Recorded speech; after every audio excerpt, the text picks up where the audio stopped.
And that brings us here to Beverly, Massachusetts with my dear friend Jake Messier, the guy with stage 4 breast cancer. Hey friend, how are you? I love it. Good, how are you? I'm good. We have so much, I mean, when we get on calls, like the first time we met, I just reached out to you like on TikTok. And then the first time we met, I think we were on for like, It was over an hour. I think it was close to 2, and it could have been 10.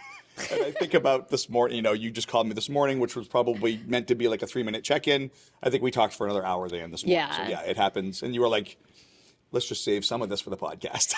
But also, I feel like a lot of it is because with what we talk about, it's like we get so excited because we're both so passionate, and we when you take our brains ideating together, it's probably best that the calls have been just you and I. Probably. People would be like, what the hell is going on? What is happening? How do their minds work? All right, so let's start a little bit more from the beginning. And I want to start like really from the beginning, like your background and all that. Like you're way more interesting than just the cancer part. And then I want to dive into a lot of the stuff that we've been both going through lately and just kind of all the stuff that we did talk about earlier. If we're going to go way back, I was originally born in central Massachusetts, right? And I tell this story that I grew up and I was like, I'm too big for this, like most people. I'm going to go off and change the world. And I went off to college and I didn't know what I wanted to do with the rest of my life, like most young men. And so I went to college, and lo and behold, at the end of college, I didn't know what I wanted to do with my life again. And so I joined the military. I was in the Marine Corps for about 10 years. And my job in the military was, I consider to be one of the fun ones. I was a... That is not surprising. I was a combat camera and combat correspondent. So my job was as a military reporter, military camera. I was literally Robin Williams' Good Morning Vietnam. That was my job. For most of my time in the military, I was an on-air DJ. So that was my job. Wow. When I got out of the military... That foreshadows a lot. When you think about content and going to battle, Jake was born for this. There we go. So I got out of the military and I decided that Massachusetts wasn't so bad. So I came back here and sort of started my career and went through the Boston nonprofit ecosystem, to be honest. I became the marketing director at some really high level places in Boston, but my heart was in nonprofits. I didn't want to sell widgets or whatever. My heart was in mission and cause-based organizations. And I did that until I opened up my own marketing agency, which focused on nonprofits. And again, we became the largest nonprofit marketing agency in New England. And then I got sick. So then we fast forward to... How many years ago we were So now I'm in 2.5 years into this. And I think part of the story, like me, as a guy with breast cancer, right, is I noticed my lump probably 4 to 5 to 6 months. I don't really know. But I was literally like, that's weird. And I just went on with my day, right? Because, guys are never taught that this could be anything. And I try to go back and try to remember, did I know that guys could get breast cancer before this? And now it's become my life. So obviously I know now, but I don't think that I knew that before then. I don't remember that ever being a thing. That's actually a great point. Like, if I did feel a lump, I probably would have done something. I mean, girls in 7th grade health class are taught, if you find a lump, you tell somebody. That's been going on for 50 years, and boys are never taught that. And it's assumed that way, too. When you think about even things like feel it on the first and all that, it's not like it's like just women feel it. Correct. But that's the assumption, and that's how we've been conditioned based on how breast cancer is marketed. Right. And so I went through the first, I would say 6 months. There was a lot of feelings there. You're diagnosed with cancer. At that time, I was diagnosed stage 3. I was diagnosed stage 2, but I was likely misdiagnosed. So, I say stage 3 for ease of conversation now. Sure. And along with being diagnosed and starting treatment and all the things that I think a normal breast cancer patient has, you are also dealing with vast amounts of emasculation. You're also dealing with having a women's disease. You're also dealing with male celebrities that are out there that refuse to call it breast cancer, right? And you're ashamed, and there's this, it's hard, and I will say that a lot of guys never come out of that. That's why it's not talked about. Guys are so ashamed by all of this, and it doesn't help that I love the big pink umbrella that we all live under, right? But it doesn't help that it is so feminine. And for a lot of guys, they just can't deal with that. And so, yeah, I went through that for the first 6 to 8 months of my cancer while undergoing treatment and trying to figure out where I land and all this. And then I just sort of accepted that I have breast cancer, and I wasn't just a guy. I have breast cancer, and it's the same thing as you. It's the same thing as 1 in 8 women. It's the same thing in all the stats. It's the same thing. I just have breast cancer. And so why do I have to be ashamed about having cancer of a certain body part that every single human on earth has? And I think that emphasis, like that's an exaggerated version of that feeling that everyone, I think, experiences of when we're diagnosed with cancer, because so much of cancer in general, and particularly the pink umbrella, is focused on prevention. Right. And so we're very conditioned, I think. I'm like, oh, we're a little bit. No, we are super conditioned We are. to think that a lot of this is in our control and it's our fault. And then you add on to that all of these things like feeling like, wait, I didn't know that men were going to get it. And now, like, you know, and all these other scenarios that it's really, you know, and as you're saying it, and I've heard you say this and we've talked about it, but it like further reinforces that it's not that it's like this, there are more things that maybe we can relate. Like I can relate to you as a metastatic fellow thriver more than I could probably relate to someone, you know, with early stage or other. Probably so. You know, even the fact that I'm HER2 positive versus a friend who's going through early menopause or other scenarios, like we're all so different, like a thumbprint. Correct. But I think that we can all hear what you just said and be like, like there's there is a large part of breast cancer that if you don't fit the normal, and I'm, you know, you're a Caucasian, but if you don't fit the normal role of a breast cancer patient that everybody has up on their websites of a Caucasian woman, like if you're a man, certainly Black women, certainly Hispanic women. I mean, I don't even want to know what the trans, I mean, I don't even know where that, I mean, female to male or male to female. I mean, again, we all have breast tissue, but that has to be as hard. I mean, everybody's difficult. Everybody's journey is difficult, but you know, there are so many marginalized groups in the world's largest cancer that it's just, it's hard sometimes because it is just blatant discrimination, you know, by the legal and social term of it. You know, if, you know, I just went through a process where I approached a local place because I get invited to join all kinds of online groups, but I wanted to go sit in a room with other breast cancer patients and commiserate, right? You know, I wanted it to be a structured thing, so it wasn't just a big bitch session. So but I wanted it to be, I'm sitting in a room with other people that get it. Yeah. And so I called this local cancer place. They have a breast cancer group and a metastatic breast cancer group, and they told me I couldn't come to either because I'm a guy, and that would ruin the vibe and the stuff that, the safe space that they have for women. And I appreciate that. I do. But they offered me to go to the prostate cancer group. And I'm like, you know, other than my genitalia, I have nothing in common with these guys. Yeah. It doesn't matter that I have cancer. And yes, I can commiserate that I have cancer, but prostate cancer guys, 100% of that gender has that thing. They're not dealing with any of the other stuff that I'm dealing with. And so, yeah, I can talk to a guy that has cancer, but that's not the same at all. So It's just, it is rampant, the level of, you know, if you fit the mold, then you fit the mold and you're okay. And if you don't, then you're going to find your own way or make it. And that's a whole other layer. As you said that, what I was picturing, have you watched the show Dying for Sex? Yes. Yes. So in the show, and she ends up having a recurrence that's metastatic. Right. And she sees the support group for early stages and they're having a blast, you know, and all this. And then the metastatic group, not so fun. Right. So she goes into the support group for earlier stages and just decides not to tell them that she's metastatic. And, you know, you see in a few sessions later that she just loses, you know, loses it. And it comes out that she's stage 4 and she's like, oops, I'm sorry. You guys just look so fun. And then after the support group, the person who ran it was like, I'm sorry, but you can't be in this. You're everyone's worst nightmare here. You're everybody's worst nightmare. And well, I mean, yeah, maybe most people would say it a little bit more gently. I don't know. When I watched it, I was like, that is true. And I'm sure that many people watch that and were like, I experienced that. That's what I think, so much of my social audience is. I mean, first of all, if I was only talking to male breast cancer peeps, it would not go well. Like, it's a really small audience. We need your voice to be heard by the masses. And so, I certainly talk to breast cancer as a whole because I just see myself as part of that community. Yeah. And by me showing up and standing on the stage or doing whatever, you now know that guys can get breast. I don't have to shout that guys get breast cancer if I'm standing on stage at a breast cancer conference, right? Mm-hmm. I'm the guy, right?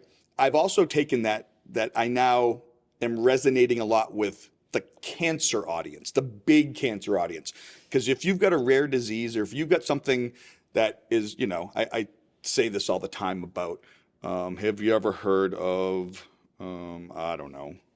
appendix cancer? And people are like, no. And I'm like, the same number of people that get appendix cancer every year get male breast cancer every year. Same number, 2,800 guys a year. And so I'd rather be in this situation. I'd rather be under the big pink umbrella where I'm recognized and I can do this work. And people aren't, yes, people, when you say male breast cancer, people go, wait, what?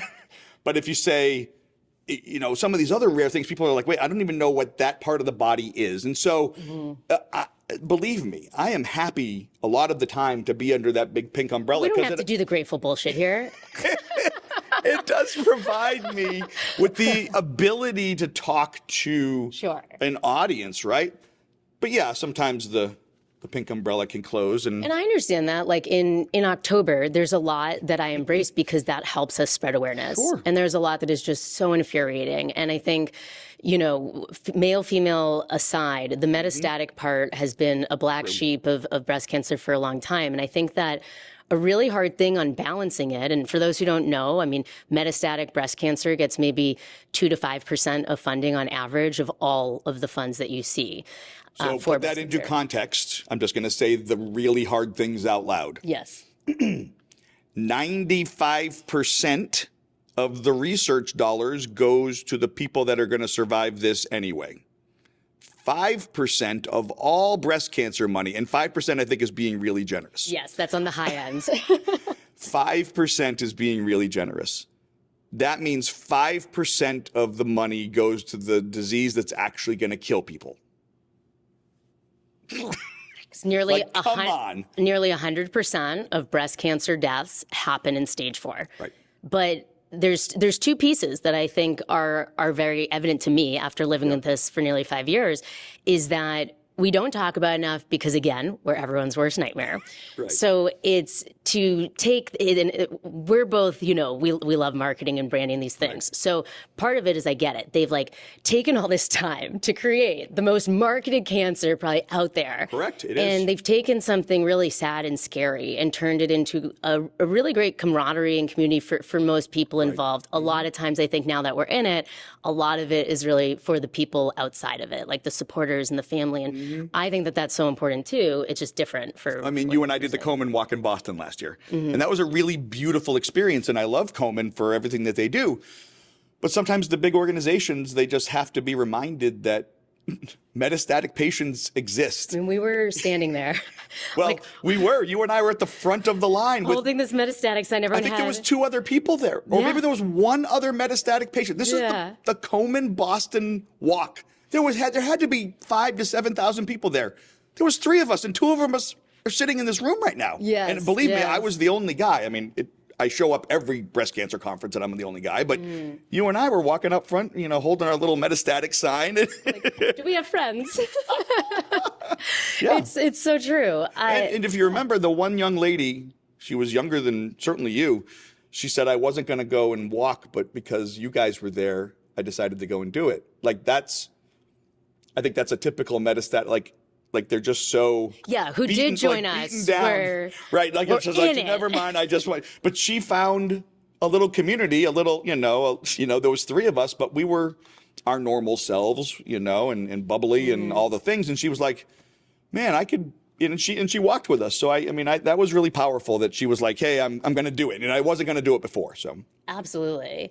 And then the other piece of that, we're everyone's worst nightmare. But we also want to show people that there's hope. Like at the time of my diagnosis, so we're getting close to 5 years. And if you Googled HER2 positive metastatic breast cancer, the average life expectancy was 18 to 24 months. And there was an 80% chance that I would be dead by now. Right. But there was also so many nuances to that hadn't yet. I mean, now I think that 20% survival past 5 years has already increased, like written-wise, to 30%. So there's so much that was coming out, and like statistics hadn't caught up, and all these other pieces. But that aside, you're balancing telling yourself and educating other people that we're not a lost cause. More research is saving our lives. It's helping us live longer. Like, it's amazing. But we also want people to know that it is deadly, because we also need them to take it seriously. Right. And those are two opposite things that are really hard to sell at the same time. I think you and I do a pretty good job of it. And I mean, I do think we... But I also think that it, I waffle between my mission of metastatic and male breast cancer and that kind of a thing. But, one of the things that I try to tread lightly on, especially because my two major platforms are, social, right? Nobody's going on social media to get bummed out by the stage 4 cancer guy, right? It's not what people are going on TikTok for, right? They're going to, to see whatever it's an entertainment thing. And I have to remember that it's entertainment. As much as social media is pervasive in our lives, it's still your downtime. It's still your entertainment. You could be doing something else. And so my message for the most part used to be, hey guys, can get breast cancer, and then I'd sort of fade off into the background, or I'd be doing something else. But now what I'm doing is like, just my handle alone, the guy with stage 4 breast cancer is going to tell that story. So if I do something that has nothing to do with cancer, well, the algorithm doesn't like that. So if I shoot my family or whatever, they don't like anything like that if I don't mention the word cancer. But just my handle alone, I had a political post that just went sort of crazy over the past couple of weeks. And I'm like, well, both sides are battling in the comments, but I'm like, you know what? 1 million people now read my handle that said a guy with stage 4 breast cancer. And I bet you a lot of them were like, whoa, what is, like, they didn't know that. And so at the very least, we are, and I say we as in men, are 50 to 70 years behind where women are. We're back in the 1950s and 1960s of just, hey, breast cancer's a thing. And we have to take what we can get, and or go out and take more. Or, on both the research side and the awareness side, because it's like the research does not exist. The research, and when I say this to people, they're like, okay, well, there has to be a little bit. When I say that there has been no money, $0 spent on the differences between male and female breast cancer, that is the truth. Right now, there is a clinical trial going on at Dana-Farber right down the street that is called the Ethan trial, and is the first and only. They have 37 guys out of a 60-person clinical trial that they're trying to get 60 guys. Just trying to get 60 guys. And they've been working on it for 2 years, and they've got 37. Wow. And that's the level of, and basically what they're trying to prove is tamoxifen and Verzenio, those endocrine therapies that we're also familiar with, can you avoid, chemo or other things by just going on that as a male? And that trial's bearing fruit. But when I say that's the only thing that's ever happened, sure, Dana-Farber is the only male breast cancer department in the world. There's a few male breast cancer clinics around. Dana-Farber has the only one that is a combined research and clinic. And my oncologist, Pablo Leone, is the head of that department. So supposedly, he's the guy in male breast cancer. And he tells me all the time, he's like, I have no idea. I can't tell you any difference. So I treat you the way I treat all my other female patients, because I don't have any data that suggests I should treat you any differently, even though I think I probably should. And there's a lot of anecdotal evidence. Nobody's ever put any research dollars into that. So when you talk about breast cancer, and then you go to metastatic breast cancer, and then you go to male breast cancer and metastatic male breast cancer, I mean, when you go from 1 in 8 women to 1 in 728 men for male breast cancer, well, if you go to the metastatic part, which is the 10%, we're talking 1 in 7,280, 1 in 7,200 guys are going to be metastatic. I mean, that's, When as you kind of went through that ladder there, it's like the more that something is not as understood, people aren't as aware of it, it's scarier, it's maybe not comfortable, the less and less that we pay attention to it. Right. And you can just ignore male breast cancer because it's easy to ignore. And I think it's going to take somebody huge, because there's been a couple celebrities, but it's going to take somebody really, really, really big to get breast cancer as a man for somebody to pay attention to it. That's what it's going to take. And somebody sort of, masculine and that kind of a thing, because I think that that's part of the thing here. I think it was, they're trying to tamp down all the estrogen in my body. And, there's you get looked at differently. You do, well, why, what's wrong with your body that there's so much estrogen that you have to get, you're getting breast cancer. And so, it's going to take, a lot of people talking about it. And well, we're not going to shut up. To be honest, it's going to take, I always say, with a lot of things going on in the world right now, the people in power need to accept you. And that's the thing. The women in breast cancer need to accept that there's other people that don't look and act like them in breast cancer. And that's the only way it works, is if the power dynamic, they start promoting us. They start saying that you're one of us. I always laugh when I see these slogans of all these organizations, ending breast cancer for all. And I'm like, really? Really? Do you really mean all? Because you didn't put any money into male breast cancer. So I don't know if you really mean all. Absolutely. One thing I want to go back to is you were saying earlier about with content and how people don't want to see the sad guy with breast cancer and that. And I've actually been saying a lot lately how I've been trying to balance where I don't look sick enough for charity, right? So sometimes when fundraising or other things, I don't think people really realize that I am running an organization while I have my port indefinitely and I'm in chemo for the rest of my life, right? Right. But I'm also too sick for corporate. Right. 100%. That's I happen to be working on something that is more entrepreneurial and the nonprofit and all of that.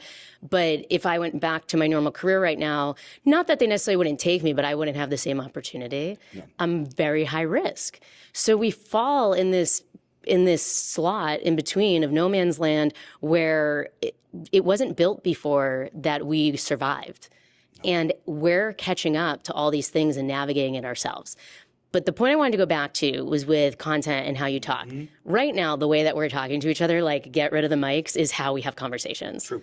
So I actually would argue that there's definitely times, of course, you and I, we're not just smiling and positive all the time. Oh my God, no. But even when we're negative, we probably look similar to this, just talking shit. I mean, people are like, "Oh, you have cancer." I'm like, "Yeah, I didn't get bald." I mean, this was before.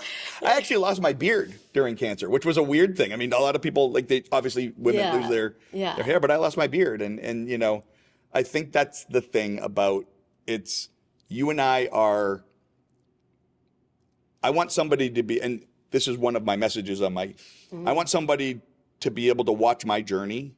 Because it's not just about breast cancer news. It's a lot of it is about my personal journey. I go in waves, right? If something shitty is going on in my life, then my social becomes a lot more personal about my journey. And then other times it's much more about the advocacy and everything else.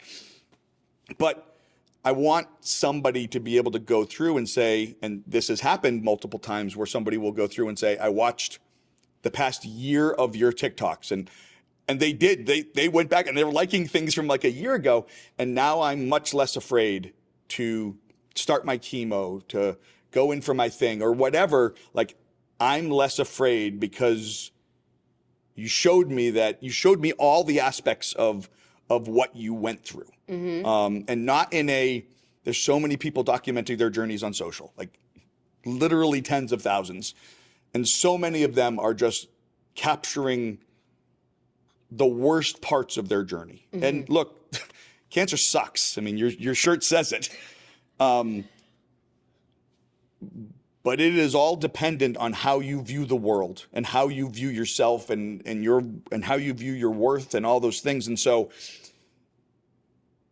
if you're one of those people that is, capturing your journey, throw in something that doesn't suck one day. Like throw in something that's not you crying. Throw in It's like things. we're the opposite. Like I have to remind myself to throw in things that do suck because I want to make sure that like it's not like I'm going around like everything is perfect. Far from it. It's that I think that you and I have embraced the fact that we are living with cancer and this is something we're always going to be dealing with. So if we only live in that space, then we're not living. And that's not acceptable, I think, for either of us. Nope. And there's so many components to that, but it's like I don't post a ton about a lot of negative things because I don't feel a lot of negative things. And the stuff that I feel negative about, I still will say with a smile because as we go through it and we talk about this, like, yeah, most of what we're talking about is complete bullshit. Right. Like, Like that sucks. Like that the fact that there is 0% of funds to study male breast cancer, that is wild. But I do it with a smile on my face and I make a joke out of it. And people remember the fact that there's no because of the things that I did. And this is the same thing that you do. But that's where, like, as you're talking, and maybe this is something I can see more clearly because I'm not as deep in your scenario. So, like, me from kind of the metastatic view, but not, that extra layer of being way more rare of since I'm female. Sure. But just cancer. Like, once you have cancer and you meet someone with cancer, it's different. Right. It's like grief, 100%. Once you've had an immediate loss, you totally different way of empathizing with someone else. Complete empathy, right? And then you kind of take that down a notch where like, I can't understand having 0% allocated to me, but I know what it feels like to have less than 5%. Right. So you understand that frustration. Most things, there's like everything is kind of meeting, I think, where we're at, because then it's like, even when you go, I think that cancer imposter syndrome is a huge issue. And I noticed it the most for the first time. I was in Costa Rica for a trip with Project Koru as a survivors retreat, and it was amazing. And I highly recommend any of those retreats. We have a lot of those orgs on wegotthis.org in the resource directory. But you talk to people, and when you tell them that you're stage 4, they're like, well, I had breast cancer, but it was DCIS. It was early. I had, mastectomy, and it's like, stop. I don't let people wave it off. Stop dismissing that. I don't let people wave it off. I'm like, absolutely not. There's always someone worse. And there's always right, 100%. You are in your space, and where that falls is valid and it matters. And I think that in my mind, it's not just about, like, I agree with you, right? You need the right marketing, all that, and the all of the advocating that you're doing to get people to understand specifically male breast cancer. But I think this is a much bigger piece of people understanding that we all have different degrees of hard times. 100%. We all go through different pieces. There's so many nuances and things to that. What I have isn't like, so-and-so's sister's cousin's aunt, and same with you. Right. You and I both have metastatic breast cancer, and we are both have very, very, very different experiences. And somebody else could join right now, and they would have a completely different third experience. I've never met someone with the exact same, and I mean, probably have talked to thousands at this point. Right. I think tomorrow is going to be a banner day because I'm actually meeting a fellow male breast cancer survivor in person for the first time. Oh my goodness. So we're documenting this, right? I've been doing this for 2.5 years, and I'm finally meeting that's how rare, and I don't think people really understand that there really is no community. We talk about the breast cancer community. I mean, you witness it all the time when you go to these things. It's all very empowering and very, you feel good. I have to say, I didn't mean to cut you off. At the Susan G. Komen walk, I'm pretty sure that I felt exactly how you felt. I would say you probably did. You were one of a very, very small number, and I mean in the sense that just some of the things and the sentiment of like not feeling a part of certain things, like, and it's not just. I got chased out of the survivor tent. I did. They were like, "Oh, this is for survivors only." I'm like, "Oh, okay." Someone actually said something to me too, like, "Oh, this is the tent for survivors," and I was like, "Yep." Because I'm not a guy, but I have hair. Right. And so, there's always something where we're not sick enough, or we're too sick, or we're this, or we're that. And that's why I think, like, this is such a bigger theme. Like, this is such a bigger issue of us feeling like we just understand people when we have no idea what people are really going through. And I think that if we spend more time, like, I think that what you're advocating for is, of course, like, it's literally stage 4 breast cancer. Just like We Got This, I started to be the first nonprofit gift registry for cancer patients. But that's not what we do. Like, that's not it, right? That's not the end result of what No. you do. We're creating a community. We're making sure that no one has to face cancer alone. We're making sure that people feel seen and heard. And I'm sure that most of the messages you get are from female breast cancer people. Yeah, 93.5% of my audience, I was a marketing guy for a long time, is women age 45 plus, and most of them have breast cancer.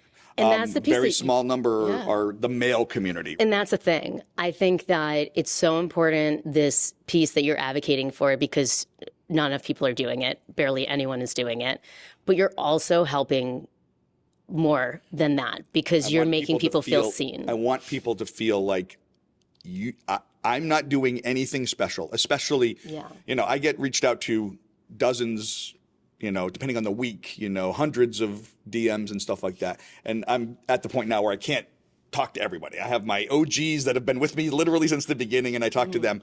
But any guy that reaches out to me that's like, hey, I'm going through this, or this is what I'm like, any guy, I'll make sure that I make space and time for, because so many times they're like, I found you, but I'm so, and I could never do this. I'm like, wrong. Everybody's got a platform. Everybody, you can go on and sign up for Facebook or Instagram or TikTok or do whatever you want, whatever you feel comfortable with, and you can start talking about this. And it doesn't have to be what I'm doing. It can just be like, hey guys, it could just be something small, but like, I always say that too, that, everyone's different with how their comfort level, all that, in general, let alone during a diagnosis. Sure. And so I think it's important that the people who are willing to speak up do it, because, not everyone has to. But if enough of us do, I think that that's where real change happens. And it is happening.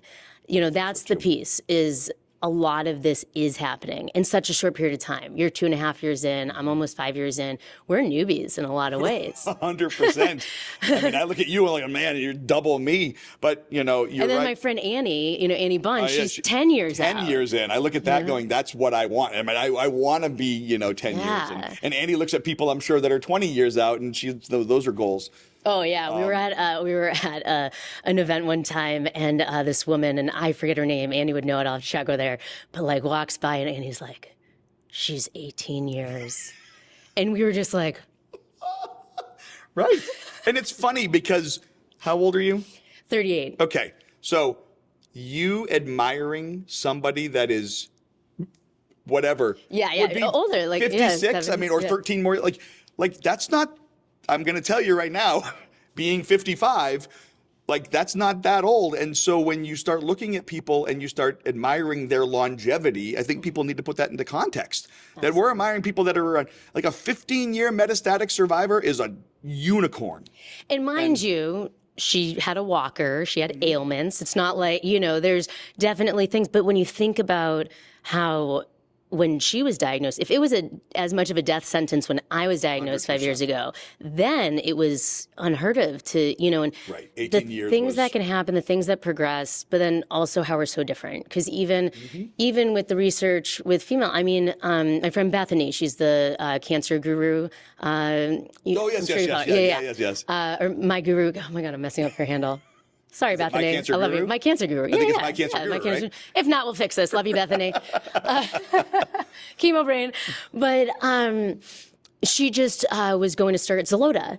And I was excited for her because I switched to Xeloda after a really tough time with Enhertu. And I was over 2 years on Xeloda. And other than some weight gain, like I really had an amazing quality of life. And her first infusion, she had like a rare heart issue and had to go to the hospital and stop right away. And that's like the perfect example of how we are all different. There's not one cure for breast cancer. There's not one cure for cancer. There's not one cure for me or you. Like, we don't know. I remember, I don't even know if you put this all together, but when we met, which was last fall, you were literally in the process of finding out that you were going NED. You were getting phone calls, like literally when we were... it was when I was in Boston. Yes. Yeah, when we were doing the stuff at Boston Children's and Dana-Farber. So you were getting phone calls about how you were potentially going, you were, extremely excited. And I don't know if you knew this, but that was the exact same time that I knew that I was coming out of NED. Like they found I figured that out after. Yeah. but like But like, two people on the exact same journey are experiencing really different emotions at the exact same time, because you're coming into NED and it's like, oh my gosh, you're going into what I was feeling a year ago. And then they find a spot on my hip and they're like, okay, well, you're no longer NED anymore. And that's, and yet both of us, if you go back and look at that footage, are not that different than we are now. No. You weren't any more excited because you were going into NED, and I wasn't any more sad because I was coming out of it. We just do what we do. It's what's been weird about being NED, which I know plenty of metastatic people who do go into NED, some don't. Quite frankly, obviously, it's very cool to have like a title, because like we don't get a lot of the sexy terms. Right. But aside from that, my life is really not different.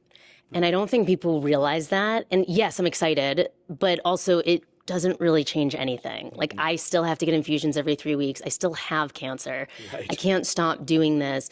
And so it almost makes it very confusing. I feel like I've actually been able to relate more closely. I can always empathize, but I've been able to relate more closely to survivorship feeling. Because, I think I went through survivorship because if you remember, I was you stage were 3 not stage 4 initially, yes. And man, not enough people talk about that. It is by far the hardest part of that cancer journey, right? The non-metastatic part. Yeah. It was by far my hardest part. Harder than chemo, harder than any individual treatment was that notion of survivorship, when you're just, you're out on your own. Your nurse navigation team, because then the doctor's like, hey, you're good. You can come back in a year. And you're like, what does that mean? You're used to seeing this person every 6 to 8 weeks, Yeah. and you're fighting for your life. And then all of a sudden, the world expects you to be back to normal, and your job expects you to be back to normal, and all of these things. Because we want an endpoint. Right. And so everybody, and it's great because it's so celebratory and all these things. And you're like, I feel like the worst I've ever felt, but I guess I'm supposed to feel better. And like they say that, the highest suicide rates are during survivorship. Like the first 2 years of survivorship are incredibly hard. Living in an undefined, uncertain space is, in general, very difficult. But you go from something that like you're almost over prepared in terms of how hard it's going to be. Like if anything, everyone makes it seem when it can't, everyone's so different, but like some things I just was expecting to feel like I'm dying every second. Right. So if anything, it's like, oh, well, I guess it wasn't every second, But like the initial 8 rounds of chemo is really that time where like, I knew it was going to be terrible. I knew I was going to be bald. I knew these things. And so I had that expectation. I knew it would end. And I rang the bell after that. Not everyone who's metastatic does, but like that felt like a completion. Every treatment after that is not a celebration, because if I have to switch treatment, it means that it stopped working. Right. I went to radiation. I had to go back into radiation when I got progression. And I didn't have a fight, but I had a very strong discussion with my wife, who wanted me to ring the bell. And I was just coming out of not being NED anymore and was not feeling that. I had, feeling some of those feelings of survivorship again, right? Coming out of radiation. And so I remember, I ended up ringing the bell because she really wanted me to mark that time, right? And I think that's important to mark this time being, you're no longer in radiation. But I think that feeling of accomplishment or whatever, I don't really know what people feel when they ring the bell, because I've never really felt it. Because it's a little different for sure. But it's certainly not that way for metastatic patients. Other than, yes, I'm not going to have to go to the chemo chair every week, or I'm not going to have to go to radiation every day. Then that moment in time is over. But I'm not better, and I'm not gonna be better. And so ringing that bell is, I think, hard for a lot of metastatic patients. Like you said, I think it's very difficult. But, I did, and I was happy that I did, but I had a lot of mixed emotions on it. That's what reminds me so much of, so we're here at the Cabot. I'm about to do a keynote. Right. And since you're able to come, like, well, we got to set up cameras to do a podcast too.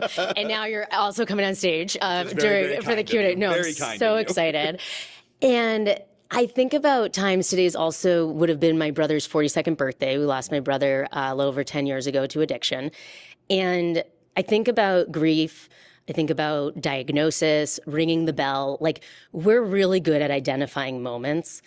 And I feel like my whole concept of live like it matters to me is that it's not about those moments. Like, we all have things, right? Cancer is just an example of so many other examples of hard times.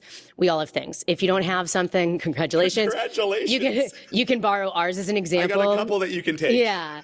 But in that case, it's like, where's the in between? Where's the later? Like, that's where I've been like really trying to redefine what success looks like. And in particular, we've been talking a lot about this. We got this like with the bell ringing of like, I mean, you ring the bell whenever you freaking want to ring the bell. And if the bell's not even symbolic of that, might be something else. Like, we do championship belts and other things. Like, I think that, to me, like, this whole live like it matters concept that's resonated with me as kind of my speaking topic is because I should have been doing, I mean, I always lived a full life, right? And these things. I know where you're going. Yeah. I should have been doing this before I got cancer. Yeah.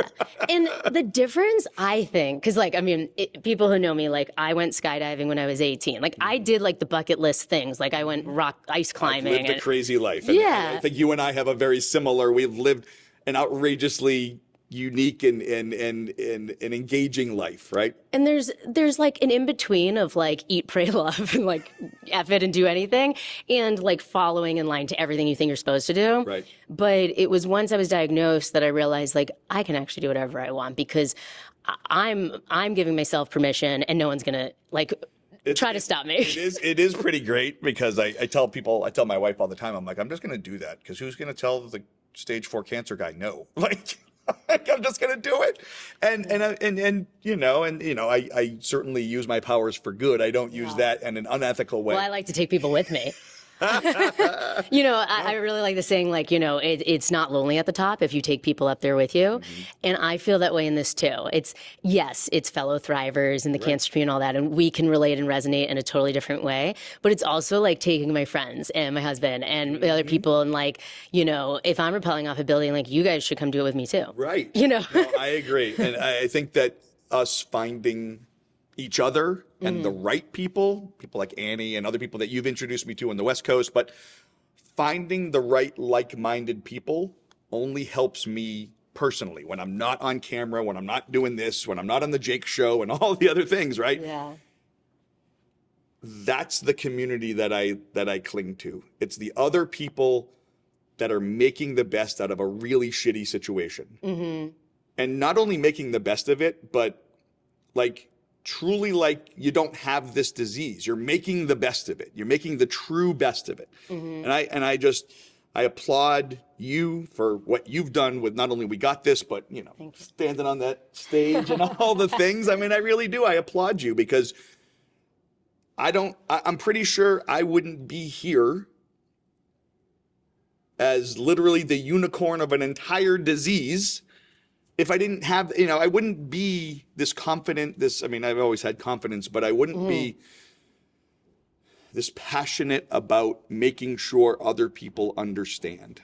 I think that's, I tell people every day, and hopefully I surpass it, that if 30 people a day now know that guys can get breast cancer, I've done my job. And I have a lot more people than 30 people watching my stuff every day, but that's the bar that I set for myself, which is pretty low. If 30 more people go home, I have a 16-year-old son. He's never going to forget that guys can get breast cancer. He's going to tell his friends that guys can get breast cancer. Mm-hmm. But there's a whole bunch of other people that, I don't want a guy when he's sitting there at 53 years old to feel a lump and go, oh, that's weird, and move on with his day.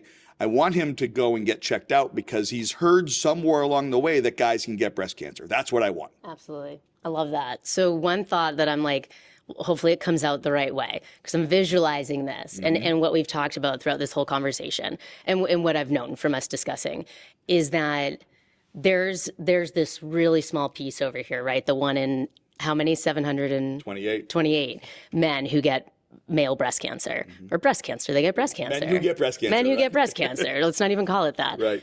And then all the way over here is everyone, all cancers, right? Right. And I kind of look at it like rather than us trying to steamroll through these little sections, let's start at the top.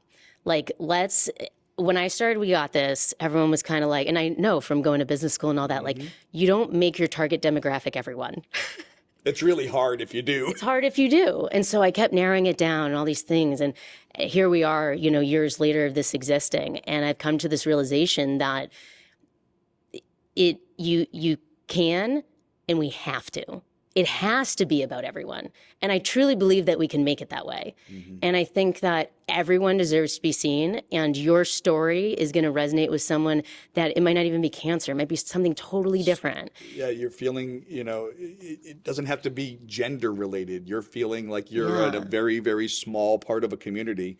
You just want your voice heard. Exactly. Well, maybe I can inspire somebody to do that, and you don't have to have male breast cancer to start talking about it. Yeah. Right. Well, I love what you're doing. I'm so grateful to know you and get to do it alongside you in many ways. I said this morning that I hope to get to ride the Elissa coattails for a little bit longer. We're riding the train together. It's like I said, I mean, I'm a better together kind of person anyway. I think that's more efficient. I think it's a smart business thing to do, but I'm mainly that way because it's more fun. It is more fun. It's hard going it alone, so I'm happy to be here. I love it. Well, everyone can find you, of course. The Guy with Stage 4 Breast Cancer. Right. TikTok and Instagram are the two big ones, and then theguywithstage4breastcancer.com is my website. So awesome. Well, let's rest our voices because we're going to go talk on stage in a little bit. Awesome. Thanks, friend. Thanks for everything. Thanks, friend.